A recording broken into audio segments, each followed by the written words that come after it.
Good evening and welcome to Tucker Carlson Tonight. It is day 2 of the Republican National Convention. The primetime portion of the program starts in about half an hour. We'll have extensive coverage of it on this show and throughout the evening here on Fox, so stay tuned for that. First Lady Melania Trump is the headline speaker tonight. The president also expected to make several appearances and break news in one of them. We'll have it. If you watched the program last night, you saw Patricia and Mark McCloskey on stage. They're the St. Louis couple threatened in their home by an angry mob of Joe Biden voters earlier this summer. Unlike so many victims of left-wing threats, the McCloskey decided to defend themselves. And for that, the media vilified them, denounced them as lunatics and racists. Last night, the McCloskeys explained what they have learned from this experience. The Democratic Party, they said, has declared war on the middle class, Americans who pay their taxes, mind their own business with their families at home.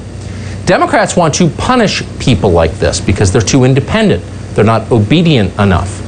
To do that, the Biden campaign is pushing what it's calling a fair housing initiative nationally. That would mean no more single-family zoning in your neighborhood. That would mean low-income housing could be moved next door, whether you like it or not. It's not up to you. It's no longer your neighborhood. It's controlled from Washington. In other words, you've worked your whole life to raise your kids in a safe place, but Democrats can make it dangerous overnight if they feel like it, and they may. But you should know that all of this only applies to middle-class neighborhoods. There aren't going to be any Section 8 apartments built in Aspen or in Martha's Vineyard. Oh, no. Barack Obama loves the idea of moving poor people from the cities to the suburbs. He just doesn't want it anywhere near him. Obama wants to live in the palest neighborhood he can find, and that's exactly where he does live. If there's one thing Barack Obama hates, it's diversity. How do we know this? Check out his real estate purchases. They always tell the real story, no matter what they say. Now, all of that is true, and precisely because it is true, you are absolutely not allowed to say it. CNN was outraged by the McCloskey's speech, so the usual all-moron panel swung into action to denounce them. The McCloskeys have no right to defend themselves. They have no right to private property, and neither do you, bigot. Everything the McCloskeys said was totally untrue. CNN's fact-checkers were adamant about this, the falseness of the McCloskeys' claims. And then nightfall came, and once again the mob descended on Kenosha, Wisconsin. And we learned that the CNN panel was lying to us. Joe Biden's voters really are a threat to you and your family. Here's what they did last night to the city of Kenosha.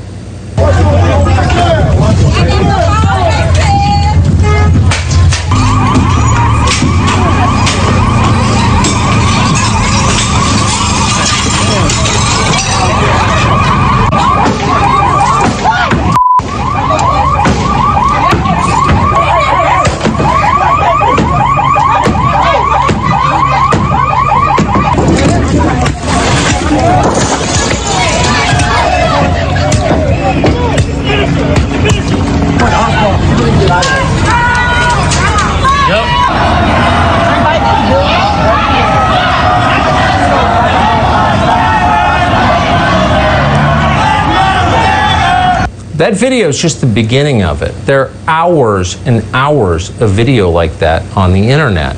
They crushed Kenosha last night. They destroyed it. Anyone who stood in their way got pummeled. This man was knocked to the ground unconscious. He's 71 years old. He didn't do anything wrong. He was just trying to defend his store from arsonists. Watch what happened. This poor man got his business caught on fire. Dude, I'm gonna help this guy. I don't give a if I get beat up.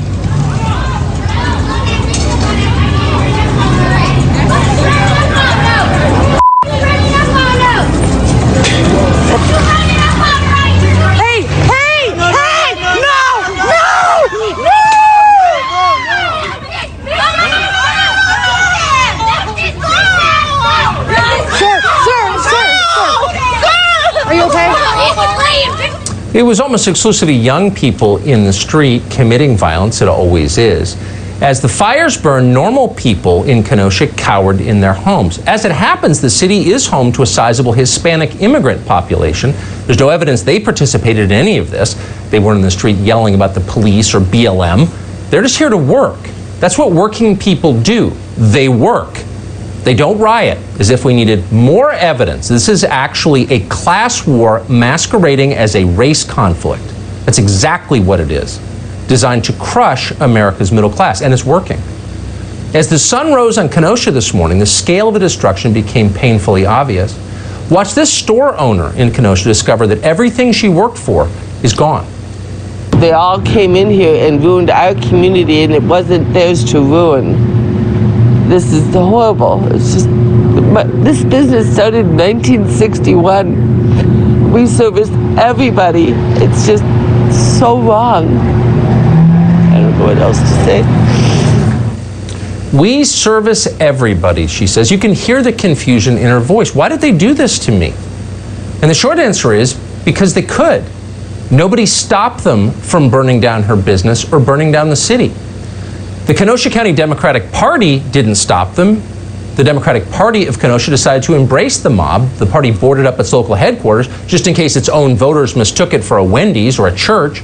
Then they plastered BLM signs on the plywood. So why is this happening? What's the pretext for this violence? Why are mobs destroying Kenosha?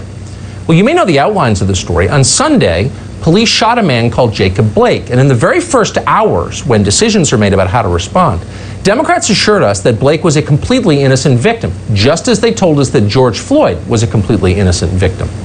But now we know it was more complicated than that. It usually is.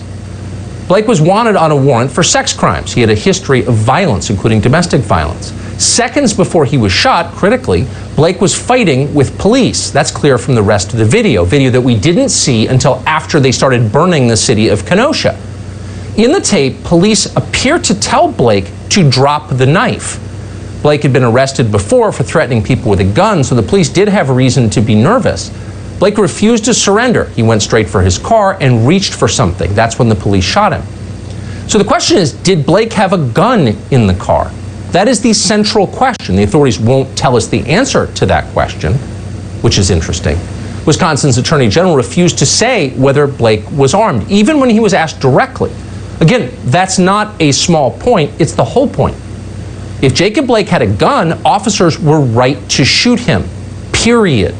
So we should know that immediately before more buildings are burned and more 71-year-olds are beaten unconscious on the street. But we don't know the answer tonight. Tony Evers, the left-wing governor of Wisconsin, doesn't want you to know the answer. He wants you to believe that Blake was shot in the back by a racist cop for the crime of being black. Maybe that's true, maybe it's not. Maybe we have a right to know the details. But Evers doesn't want the details public, he wants riots. CNN wants riots too. Last night, for a few seconds, CNN accidentally told the truth about what is happening in Kenosha. This is remarkable. Check out the screen here. Watch as they scrub any reference to violence. Set the scene for us. Walk us through what you're learning. That's right, Wolf. Well, there are a lot of investigations playing out right now trying to figure out what led up to Jacob Blake being shot. But what we do know for sure is that people are angry. They have expressed that anger through demonstrations. Do you see it disappear? It's like one of those old Soviet photographs in the Stalin era. Oh, where's Bukharin? Oh, he was never there. It's a remarkably revealing clip. CNN accidentally committing journalism before the Dwarf King catches wind of it and shuts it down. Stop telling the truth. You'll also notice that their screen before and after refers to Jacob Blake as, quote, unarmed. Unarmed? Do we know that Jacob Blake was unarmed? No, we don't know that. In fact, as we just told you, it appears the police believed otherwise. But we certainly tonight can't say categorically he was unarmed. That's a lie. CNN is lying to you. Why? You know why. They're trying to manipulate you. They've got an election to win. Nothing is more important than that. Nothing. And that would include democracy itself. Last week during the Democratic Convention, we played you long clips of it. Leading Democrats, including Barack Obama, used the word democracy scores of times. The point is to defend democracy, they told us. But Hillary Clinton has admitted, actually, democracy could be a speed bump on the way to what they want. Watch this.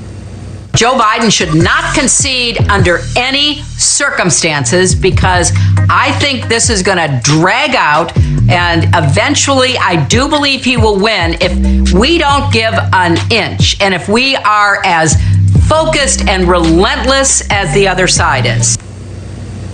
He shouldn't concede under any circumstances? What if he loses the election? No, he should never concede, says Hillary Clinton, no matter what the results are. No matter what voters want as expressed by their votes. We must rule regardless of what the population desires. Oh, talk about redefining democracy. This is the Democratic Party's new version. And if you don't like it, maybe they'll send some peaceful protesters to your house.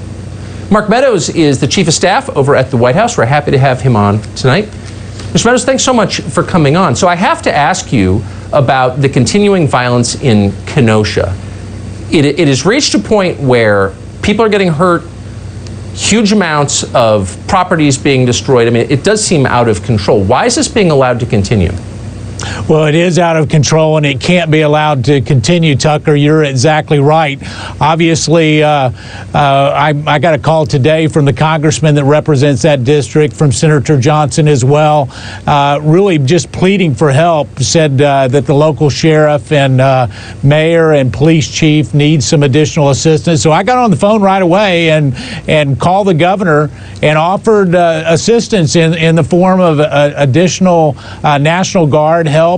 As you know, they're going to have some additional National Guard there tonight. But you've got to, as a governor and as elected officials, you've got to either ignore the problem, which a lot of liberal governors are doing exactly that. They're ignoring the problem, or you have to deal with it. And consequently, when you deal with it, you have to make sure that you have enough people on the ground to not let the rioting go. You listen, we have a First Amendment right that allows you to peacefully protest, but you do not have a First Amendment right to loot and to riot. And what we're seeing on the streets of Kenosha really just breaks our heart. The president was on the phone with the governor today as well. We have a National Guard standing by that if the general for the National Guard needs additional help, we're there to do it. But today, that request was denied by the governor. I just keep thinking, and clearly Tony Evers wants riots. He's the governor of Wisconsin. He should be ashamed. This is a moral stain, in my opinion. But I keep thinking, if these were right-wing protesters and they were screaming racial epithets and intimidating Democratic voters, the Department of Justice Civil Rights Division would not allow that to stand for 3 months. Do you think they would? Why are they allowing this? I honestly don't understand. Well, I can tell you that as we've gone in, there are a couple of things that have happened behind the scenes, Tucker. You're right to have called it out, not just here in Kenosha, but in Portland. You've been covering that on a regular basis. I know we've made over 99 actual arrests in Portland. But here's the interesting thing is when you go in and you've got a local DA in Portland, that is, where they won't even arrest people. And if they arrest them, they let them out the next day. It's just a perpetual problem that you have, and that's why when we look at it, we have to do a number of things federally. The president has been very clear with me, very clear with the Attorney General. Enough is enough. It's time to make sure that we restore the safety of those communities, setting up a task force to make sure that there are some of those federal arrests that I just mentioned. But even in addition to that is making sure that we have additional federal resources. So the appeal tonight to the people of Kenosha is the president is willing to help. It's time that we take control, and hopefully the number of National Guard that they have in tonight will actually restore peace. But I'm not optimistic. Oh boy, what a tragedy. Mark Meadows, thanks so much for joining us tonight. I appreciate it. Thank you, Tucker. Good to be with you.